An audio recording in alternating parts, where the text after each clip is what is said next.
लेकिन दर्शकों अब आपको बताऊं, एआईएमआईएम ने पूरी तरह से साजिश की। कोई बच्चों की बात कह रहा है कि हम इतने बच्चे पैदा करेंगे, कोई बुर्के वाली सीएम बनाने की बात कह रहा है। सुनिए जरा क्या कहा जा रहा है एआईएमआईएम की तरफ से।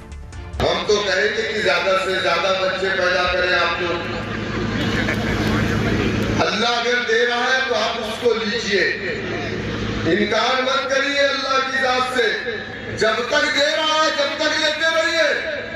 लोग थोड़ा परेशान तो है कि हमारी आबादी बढ़ रही है। हम तो आज से एक नारा देंगे कि हम 2 और हमारे 2 दर्जन। हमारे तो अल्हम्दुलिल्लाह 8 बच्चे हैं। कितने? 8 बच्चे हैं अल्हम्दुलिल्लाह। हमारे बड़े भैया के अल्हम्दुलिल्लाह 16 बच्चे। और सुनिए, हमारी वालिदा अपनी हयात से 97 साल हमारी वालिदा की उम्र है। अब ये देखा आपने, कह रहे हैं कि हम 2 दर्जन बच्चे पैदा करेंगे। लेकिन ये क्यों कहा जा रहा है दर्शकों? क्योंकि इनकी पूरी तैयारी है बुर्के वाले सीएम बनाने की। योगी को मुख्यमंत्री के तौर पर देखना बहुत से लोगों को खटकने लगा है। ऐसे ही लोग अब सत्ता बदलने के लिए बुर्के वाला प्रयोग करने वाले हैं। शौकत अली ने पूरी प्लानिंग के साथ यूपी में बुर्के वाली सीएम की थ्योरी दी। योगी को हटाने के लिए एआईएमआईएम ने मुसलमानों को पूरा फॉर्मूला समझाया।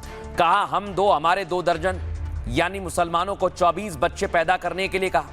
अब यूपी में कुल मुस्लिम आबादी 3.85 करोड़ है और हर मुस्लिम कपल अगर 24 बच्चे पैदा करने लगा दर्शकों, तो 2040 तक यूपी में मुसलमानों की आबादी 50 करोड़ के पार हो जाएगी। यानी यूपी में मुस्लिम बहुमत में होंगे और बुर्के वाली सीएम का रास्ता साफ हो जाएगा। हालांकि इतनी आबादी सिर्फ शौकत अली के ख्वाबों में संभव है, लिहाजा योगी को हटाने का ओवैसी का ख्वाब फिलहाल तो पूरा नहीं होगा। दरअसल नेता इस तरह के बयान अपनी कौम को बरगलाने के लिए देते हैं दर्शकों। जैसे अकबरुद्दीन ओवैसी 15 मिनट वाला बयान देते हैं और फिर हीरो बन जाते हैं, वैसे ही शौकत अली ने बुर्के वाली सीएम का ख्वाब मुसलमानों को दिखाया ताकि टुकड़ों में बटा मुस्लिम वोट एकजुट हो जाए और एआईएमआईएम को मजबूती से वोट करे। इसी तरह का प्रयोग कर बिहार में ओवैसी ने मुस्लिम सीएम का ख्वाब दिखाया था और इस प्रयोग का उन्हें फायदा मिला। 5 सीटें वो बिहार में जीत गए। अब वही प्रयोग शौकत अली के जरिए योगी के खिलाफ एआईएमआईएम आजमा रही है। लेकिन योगी और यूपी दोनों के तेवर बिहार और वहां की सियासत से बिल्कुल अलग है दर्शकों। लेकिन शौकत अली कैसे मुसलमानों को बरगला रहा है, सुनवाता हूं आपको। एक दिन उत्तर प्रदेश की मुख्यमंत्री भी हिजाब वाली महिला बनेगी। जब 11% वाली एक महिला, एक दलित महिला, जिसके बारे में लोगों ने कभी सोचा नहीं था, लेकिन मैं सलाम करता हूं दलित भाइयों को जिन्होंने मुत्तहिद होकर के अपने समाज की एक बेटी को उत्तर प्रदेश का 4 बार मुख्यमंत्री बनाया था। तो हम तो 20% है उत्तर प्रदेश में। इंशाअल्लाह आज नहीं तो कल हमारे कौम की भी एक बेटी जो हिजाब और नकाब में होगी और उत्तर प्रदेश की मुख्यमंत्री बनेगी। लेकिन दर्शकों आपको बताऊं, इसे लेकर हमने एक्सपर्ट से भी सवाल किया। एआईएमआईएम की रणनीति क्या है, समझिए जरा एक्सपर्ट क्या कह रहे हैं। सिंबॉलिक बातें अच्छी लगती हैं और राजनीति में इस तरह की बातें की भी जाती है, लेकिन ये बातें सत्ता केंद्रित कम और स्पेस केंद्रित ज़्यादा लगता है। जब ठीक है उत्तर प्रदेश में 20%, 19-20% मुस्लिम आबादी है, लेकिन इसके दम पर आप सरकार कैसे बना लेंगे? कोई एक धर्म, कोई एक जाति दावा करे कि हम अपने दम पर अपनी सरकार बना लेंगे, ऐसा संभव नहीं है। तो ठीक है, कभी कभी कोई जीत कहीं मिलती है किसी राज्य में, तो उससे अति उत्साहित होकर के इस तरह के बयान आने लगते हैं। और शौकत अली जी का भी बयान मैं इसी कॉन्टेक्स्ट में देखता हूं कि वो अति उत्साहित होकर के कुछ बोल गए हैं। अब दर्शकों, असदुद्दीन ओवैसी अगर सियासत में आ गए तो मुश्किल किसकी बढ़ेगी? मुश्किल किसी और की नहीं, समाजवादी पार्टी की बढ़ेगी और अखिलेश यादव की बढ़ेगी। यानी अखिलेश यादव का रास्ता रोकने के लिए पूरी तरह से क्या अब एआईएमआईएम तैयारी में आ गई है और इसलिए बुर्के वाली सीएम की बात कर रहे हैं? आइए जरा आपको समझाता हूं। एआईएमआईएम के अति उत्साह के पीछे महाराष्ट्र और बिहार के नतीजे हैं दर्शकों। बिहार में ओवैसी का प्रयोग सफल रहा और पार्टी ने 5 सीट जीती। और उसी पैटर्न पर ओवैसी ब्रदर्स यूपी में 27 का खेला करने की तैयारी में हैं, क्योंकि यूपी में 20% से ज्यादा मुस्लिम आबादी है। आपको जानकारी दे दें, यूपी में मुस्लिम वोट कई जिलों में निर्णायक और हार जीत तय करता है। ओवैसी इसी मुस्लिम वोट बैंक को AIMIM से जोड़ने की तैयारी कर रहे हैं। हालांकि अब तक ये मुस्लिम वोटर सपा कांग्रेस का पारंपरिक वोटर माना जाता है। 2022 में सपा को मुस्लिम वोट लगभग 79% मिला था और मुस्लिम वोट की एकजुटता से ही सपा 2022 में 47 से 111 सीट पर पहुंच गई। वहीं बीजेपी को 8% और बीएसपी को करीब 6% मुस्लिम वोट मिला।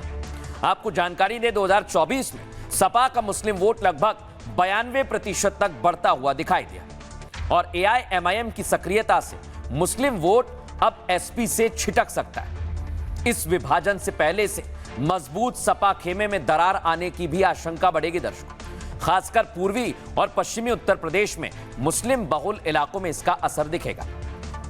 143 सीटों पर मुस्लिम वोटर नतीजों को मोड़ने की ताकत रखता है और 43 सीटें ऐसी हैं कि मुस्लिम ही तय करेंगे कि कौन जीतेगा और कौन हारेगा। ओवैसी ब्रदर्स सीधे इसी मुस्लिम वोट बैंक को टारगेट कर रहे हैं दर्शकों।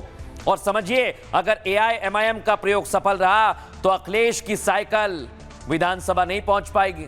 हालांकि योगी से ओवैसी ब्रदर्स को टकराने का ख्वाब अभी तो अधूरा सा लग रहा है, क्योंकि सपा से मुस्लिम वोट बैंक छिटका तो फायदा भारतीय जनता पार्टी को होगा दर्शकों। और ये सियासत अभी नई लग रही है यूपी में। सुनिए क्या कुछ कहा जा रहा है।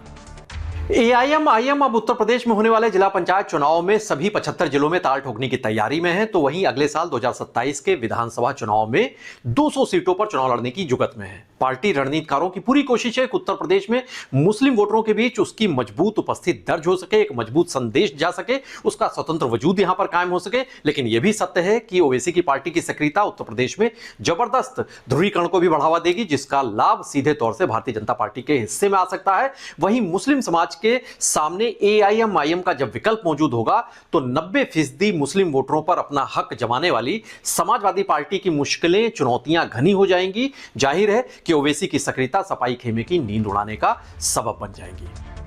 लेकिन दर्शकों, AIMIM कैसे अपनी रणनीति को बिछा रही है यूपी में समझिए। उनके नेता हैं वो मुसलमानों के 3 टाइप बता रहे हैं। ये 3 टाइप बड़े चौंकाने वाले हैं दर्शकों। लेकिन अब मुसलमान सुने, क्या वाकई मुसलमानों का भी कोई टाइप होता है?